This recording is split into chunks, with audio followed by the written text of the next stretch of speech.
do que outras.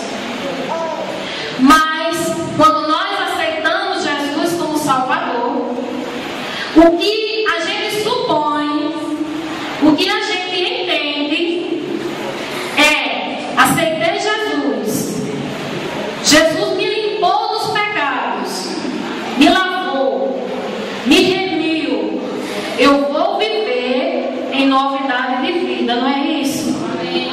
Só que muita gente, depois de ter aceitado Jesus, que tem que passar por esse processo, o processo de superar as fraquezas, e o tema da mensagem eu ainda não disse, é superando as nossas fraquezas.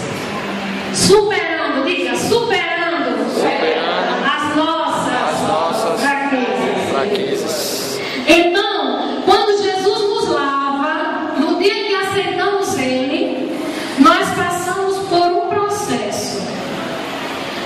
Nós entendemos que daqui a algum tempo, se eu aceitei Jesus hoje, daqui a algum tempo eu vou estar melhor do que eu estou hoje. Não é verdade? Mas acontece que tem pessoas na igreja que não percebem isso e continua do mesmo jeito. Penso eu que essas pessoas não se deram conta que já foram lavadas, já foram remidas, já foram perdoadas dos seus pecados e agora tem que viver em novidade de vida. Então essa pessoa tem fraqueza e continua com elas anos após anos. E não há mudança de forma nenhuma. Como é que a gente pode resolver essa situação? O processo é simples. Quando a gente aceita Jesus, a gente passa por um processo de ler a Bíblia. O crente deve ler a Bíblia diariamente, orar, e não apenas quando vem aos cultos. Deve frequentar os cultos regularmente e colocar em prática tudo aquilo e aprender na casa do Senhor. Esse é o processo. Porque se a gente apenas vir aqui e ouvir a palavra, seja ela qual for, e a gente não se dispor a mudar, não vai acontecer nada. Vamos entrar fracos e vamos sair fracos. Então, o crente passa sim por momentos de fraquezas, mas é apenas um momento. O crente não deve ser fraco a vida toda, não. Quando ele se esforça na presença de Deus, ele vai estar melhor hoje do que ele foi ontem. E amanhã ele tem que ser melhor do que ele é hoje. Amém? E nós não devemos nos conformar com o momento em que estamos vivendo. Acredito eu que Deus falou comigo nesta palavra por causa de algumas situações que vieram acontecendo alguns tempos atrás, aqui mesmo na nossa igreja, e não só aqui, acontece em todas as igrejas. E as fraquezas nos impedem de crescermos espiritualmente. As fraquezas nos impedem de dar um testemunho onde moramos, na nossa vizinhança, na nossa casa, na nossa igreja, no nosso trabalho. As fraquezas são brechas espirituais que nos impedem, que nos afastam de Deus. Mas nós podemos superar todas as nossas fraquezas com a ajuda do Espírito Santo. Amém. É o que diz Romanos 8:26. Da mesma maneira, Ele nos ajuda nas nossas fraquezas. Glória a Deus. Por isso, quando nós estamos e somos membros do corpo de Cristo, nós temos que dar bons testemunhos e temos que superar todas as fraquezas. Uma pessoa fraca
que nós tenhamos esse dom e que através do nosso dom nós possamos sair nas ruas e evangelizar.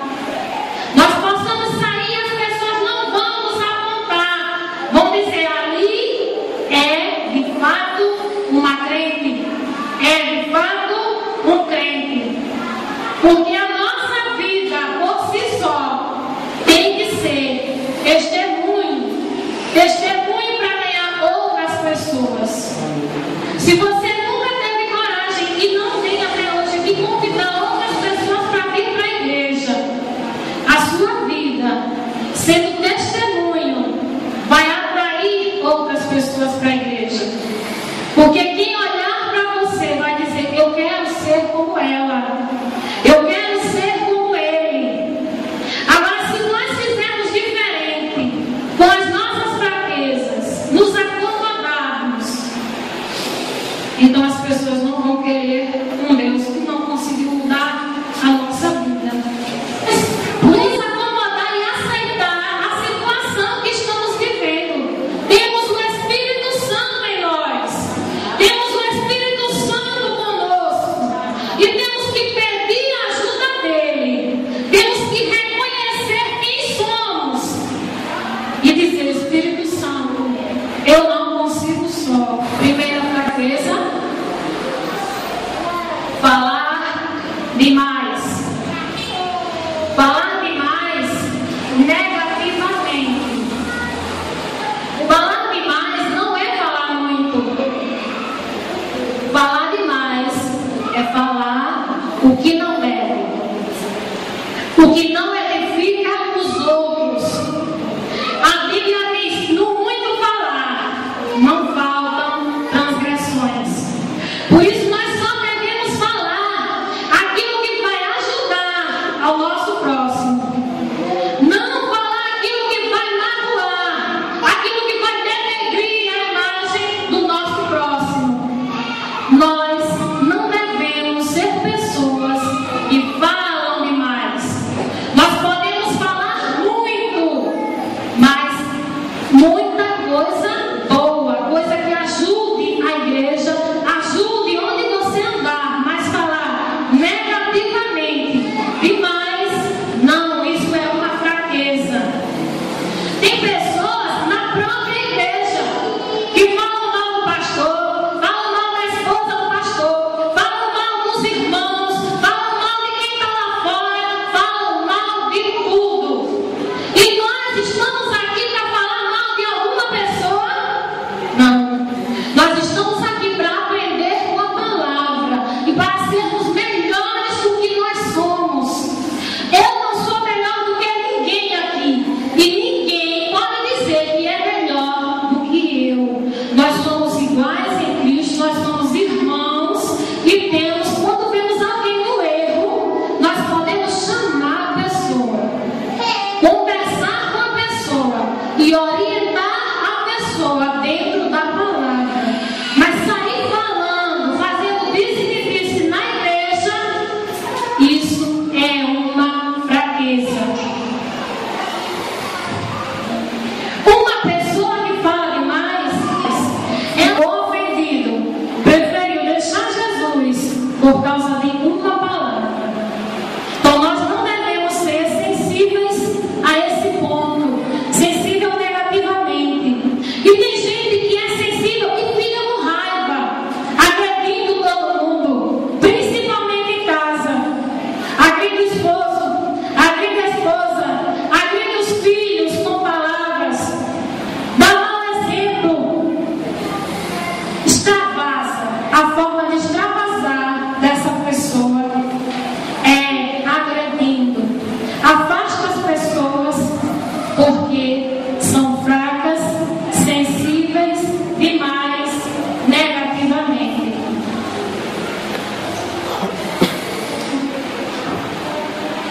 Muitas vezes essas pessoas que são sensíveis negativamente, elas também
são os olhos altivos. Olhos altivos quer dizer orgulhosos. Segunda coisa que aborrece, a língua mentirosa. Terceira coisa, mãos que derramam sangue, inocente. Quarta coisa, coração que traça planos perversos. A quinta coisa, pés que se apressam para fazer o mal. A sexta coisa, a testemunha falsa que espalha mentiras. Essas 6 coisas aborrecem ao Senhor. Agora vejamos a sétima coisa. Aquele que provoca discórdia entre irmãos. Dessas 7 coisas nós vamos falar 2. Língua mentirosa e aquele que provoca discórdia entre irmãos.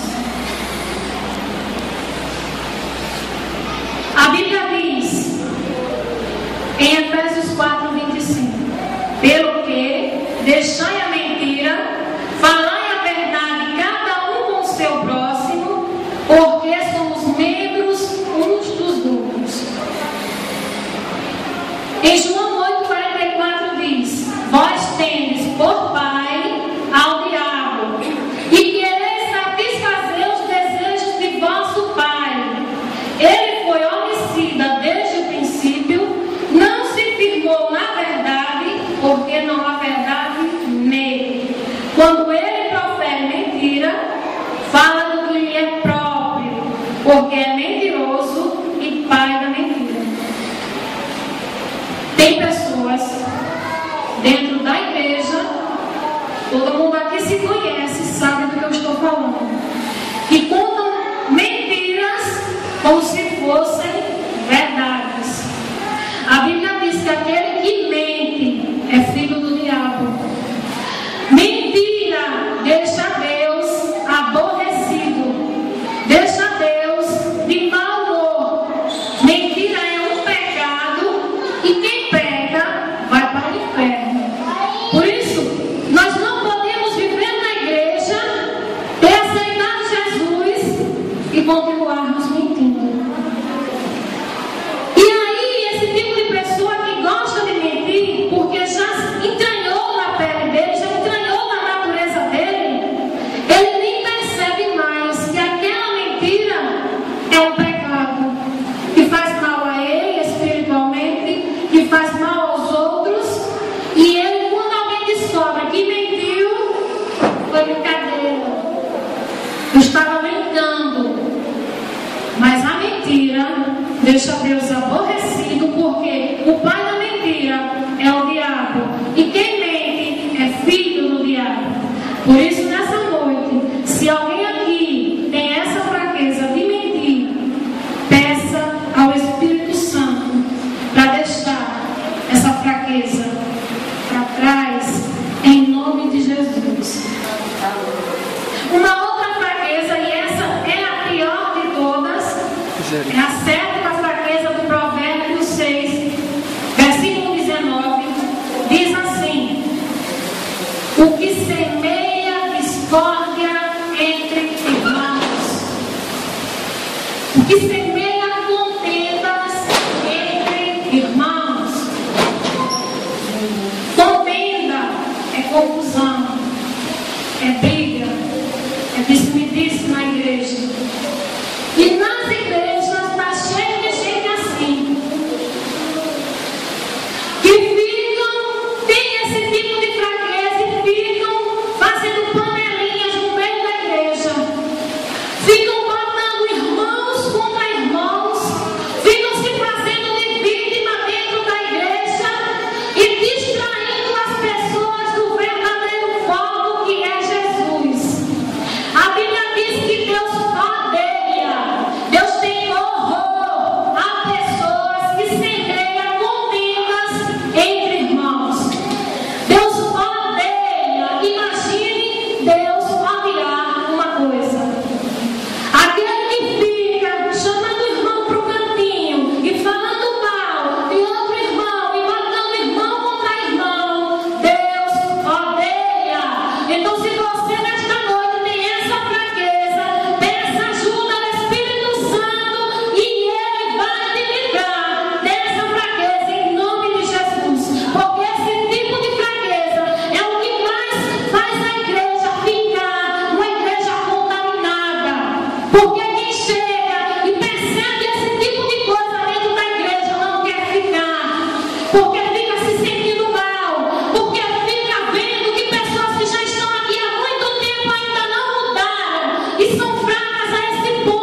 meio dos crentes.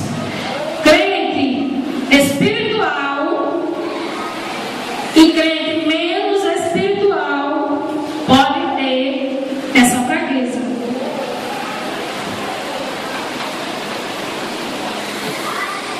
Veja só.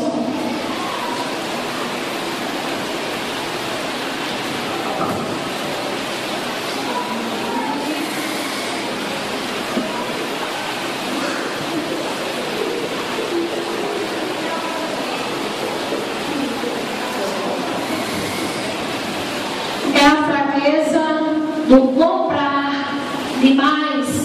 Aí você, mas isso não é pecado.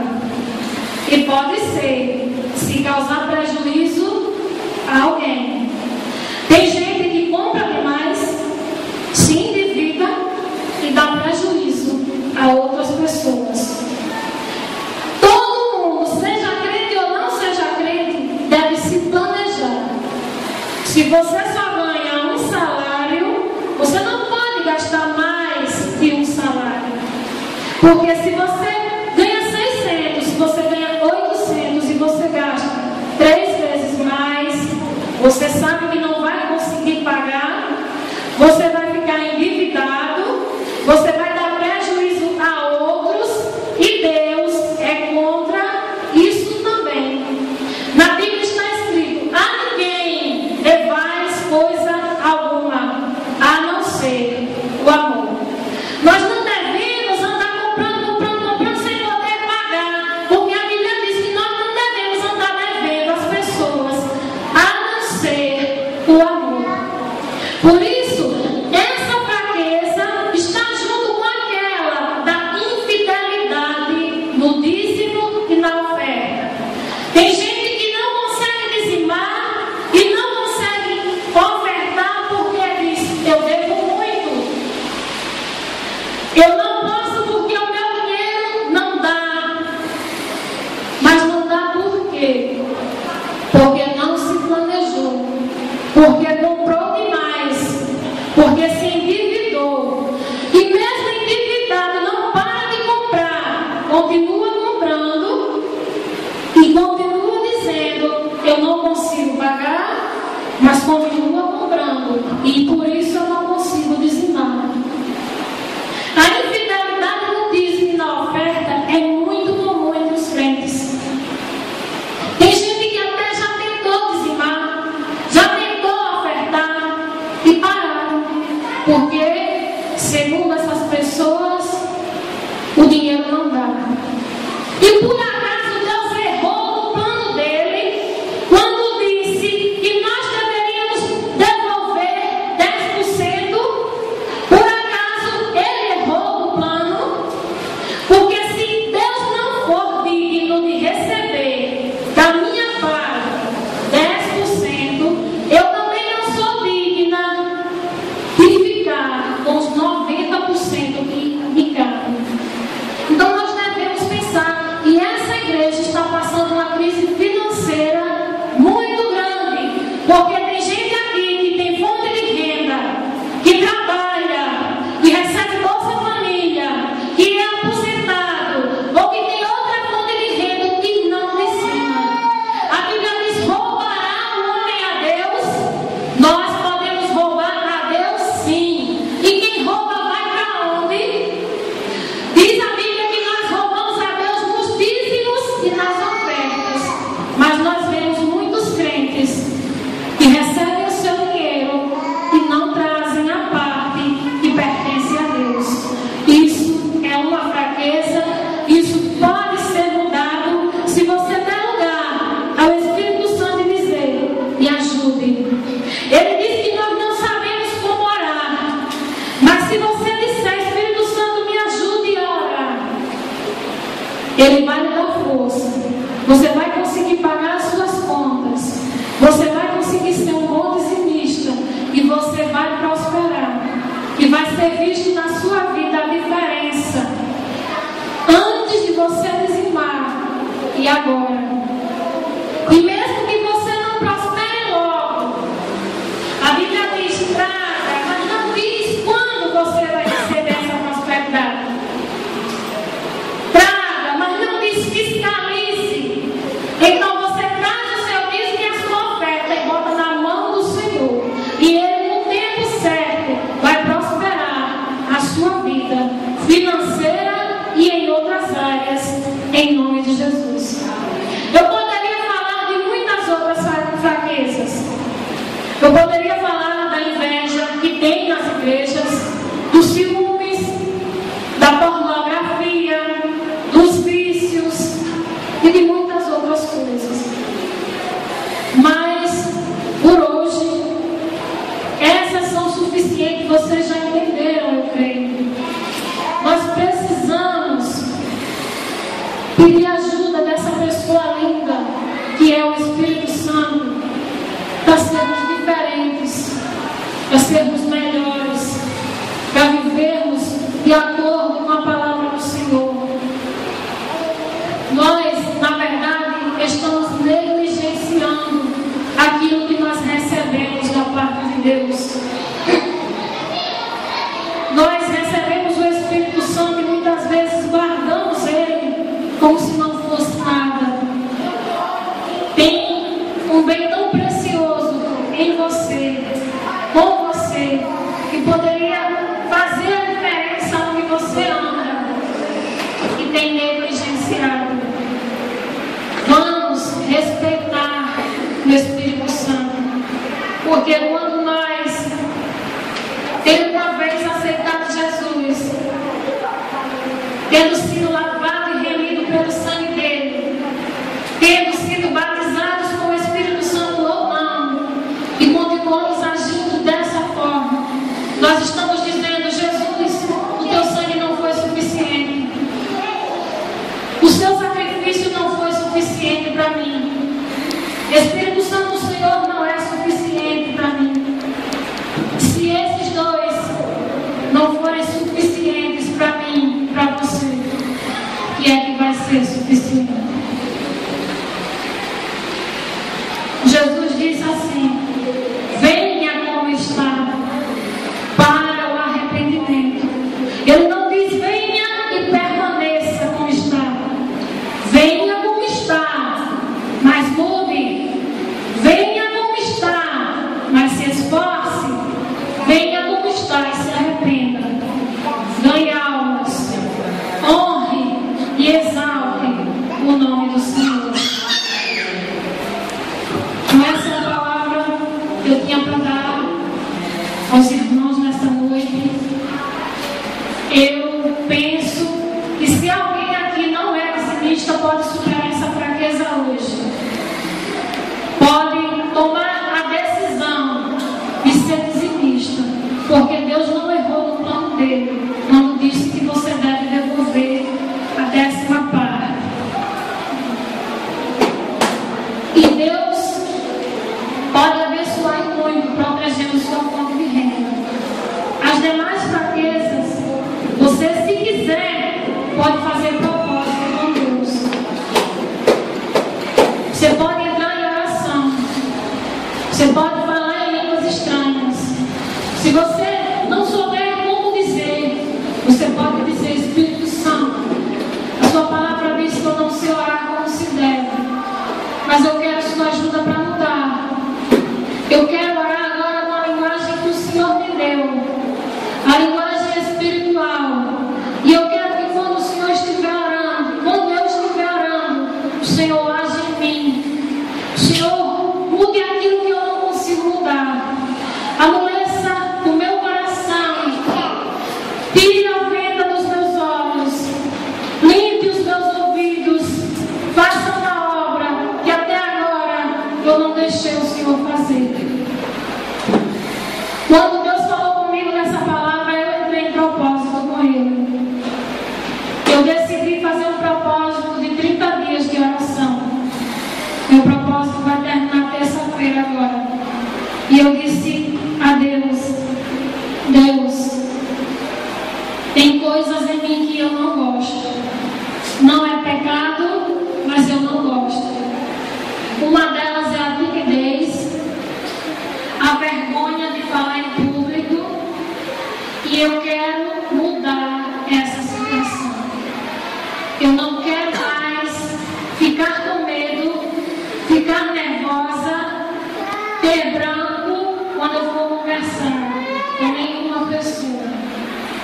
Eu quero chegar para a pessoa, seja ela humilde ou importante, e eu quero falar com ela de igual para igual. Então o Espírito Santo age aí. Entre em ação. É uma fraqueza, a timidez é uma fraqueza, e eu quero que o Senhor tire ela de mim. E eu comecei a orar. Todos os dias eu oro 30 minutos. Eu começo dizendo ao Espírito Santo, eu leio esse versículo de Romanos 8:26. E eu digo, Espírito Santo, eu disse do meu jeito. Agora eu vou falar em línguas estranhas. E eu quero que o Senhor faça do seu jeito.